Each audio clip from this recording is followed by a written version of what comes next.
from Australia, so we'll start that way.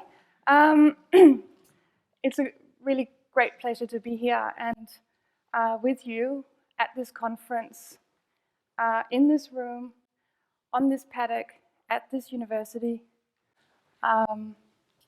which has a very special place in my heart. I want to thank the organizers for organizing this excellent event and for inviting me to talk today, shipping me all the way from Australia. It's a great privilege.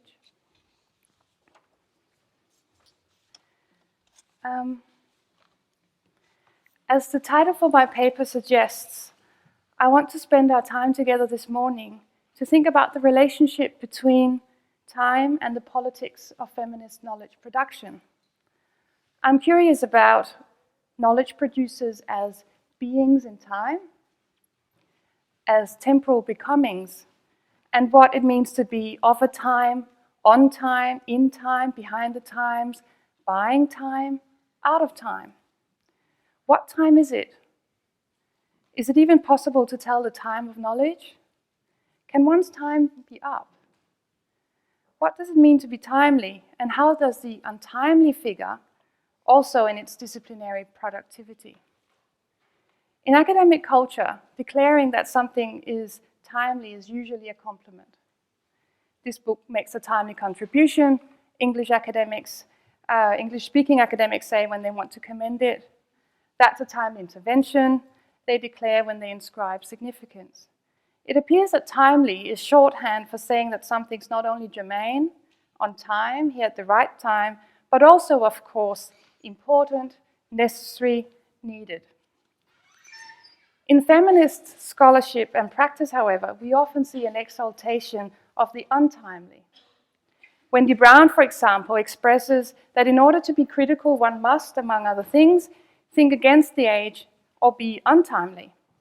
And Elizabeth Groves insists that feminists engage in and with untimely thought and untimely questions, that they insist on being bothersome and inconvenient, perhaps a bit trying or outrageous. This resonates with a long tradition of extolling the inappropriated within some versions of feminism. Here, a timely contribution may therefore well be an untimely one, and vice versa.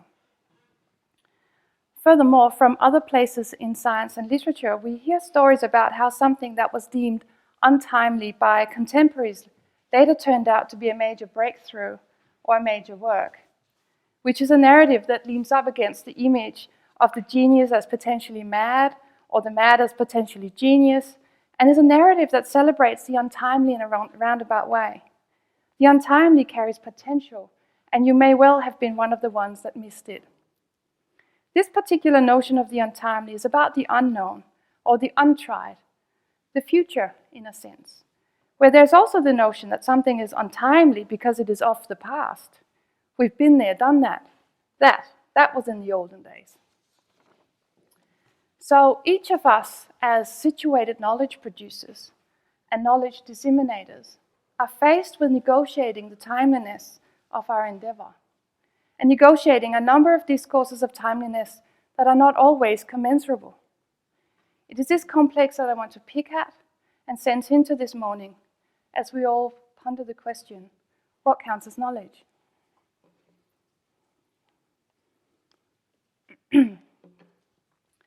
Imagine sitting like a fly on the wall in the present-day academic's office. It's afternoon, the sun has been hitting the windows for a while now, and the air is getting stuffy. Two academics are talking.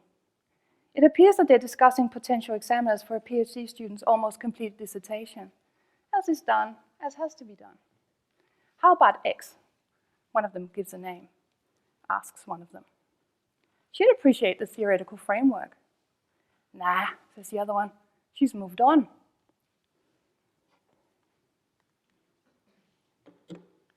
My meditations, and I will let you judge whether they are timely or untimely, are carried by what could possibly be called a method of cacophonic storytelling. Today, just like any other day, I will tell stories, as they will be different kinds of stories told in different kinds of voices, which are meant to jar rather than harmonize.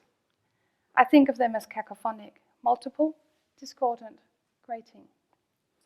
I'm one of those people who will tell you that stories are all we have, and as I do so, I also try to listen to the stories I tell in the process of attempting to make a compelling case.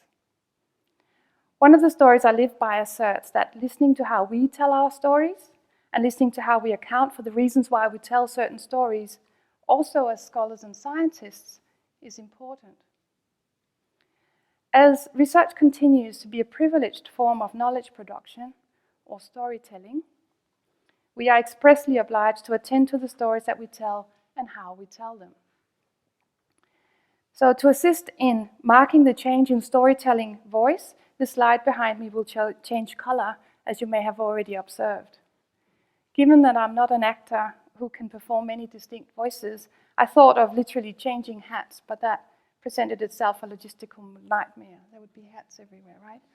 So I apologize in advance to the colorblind, but I hope that you can follow the shifts nevertheless. At least you can see my hand moving, right? So I've not tried this technique before, so we will be feeling our way together. I fear that this method of cacophonic storytelling will disappoint any lingering desires for clarity and coherence, for authoritative linear argument, for interpretation, for depth, in particular for depth. But I'll also insist that this methodology of disappointment is deliberate. I'm interested in exploring and, importantly, enacting nonlinear ways of making and sharing scientific knowledge, in trying to offer good knowledge without certainty and closure, and in considering juxtaposed narrative fragments as a way of sensing into complexity.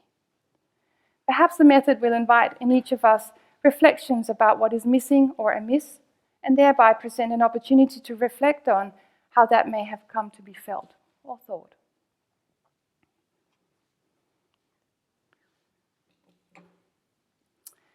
It's April 1998. I sit opposite him in his cluttered office, the voice recorder lying on the table between us. This space is crammed full of books and papers, to the rim it seems. This eminent professor has deigned to give me 45 minutes of his valuable time. I feel that I'm supposed to feel gratitude and reverence. I'm also supposed to be the neutral interviewer, detached, inquisitive, building just enough rapport to get to the good stories, the stories that academics tell off the record, behind closed doors. But it's not going according to script. He's making me angry. This pompous ass sitting there pontificating about the evils of postmodernism, halfway between disciplining me personally and giving a lecture. Newfangled nonsense, he says, tapping his finger hard into the tabletop. I think he's an idiot.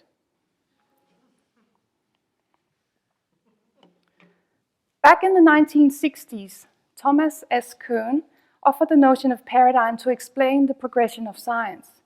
He argued that at any point of time, certain beliefs and practices are held axiomatic, but that these would become either gradually or radically under attack, whence a revolution would occur and a new paradigm take over.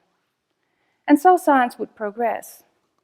Others before me have spent time considering the extent to which the concept of paradigm is adequate for describing the progression of thought and practice in the social sciences and humanities, where we find the majority of gender research. Some of these authors lament that these disciplines are pre-paradigmatic, as they call it, that they have not yet matured into proper science, and many of them yearn for it, for consensus, for baseline agreements. Others rejoice in the dissension and believe that the state of multiple and competing paradigms is not only inevitable, but immensely desirable. Kuhn's work is interesting for its account of transformation. Yet, if it is so that we in the humanities and social sciences do not follow the scientific model of sequential paradigmatic revolutions, then how can we account for changes to our disciplines, to our methods, to our preferred conceptual vocabularies, to our empirical foci, to our notions of good academicity? This is a difficult question, of course, and one that I cannot do any real justice to this morning.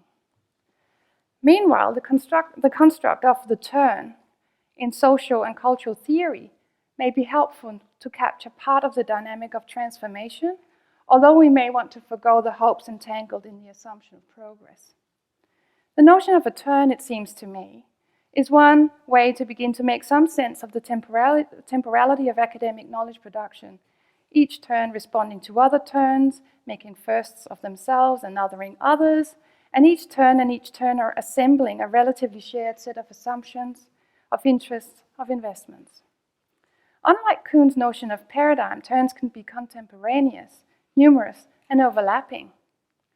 Some recent turns that have impacted upon and have been played out in feminist and gender research include, as I'm sure you already know, the cultural turn, the linguistic turn, the discursive turn, the spatial turn, the narrative turn, the praxis turn, the affective turn, the reparative turn, the ontological turn, the post-human turn, the new materialism's turn, the post-representational turn, and so on.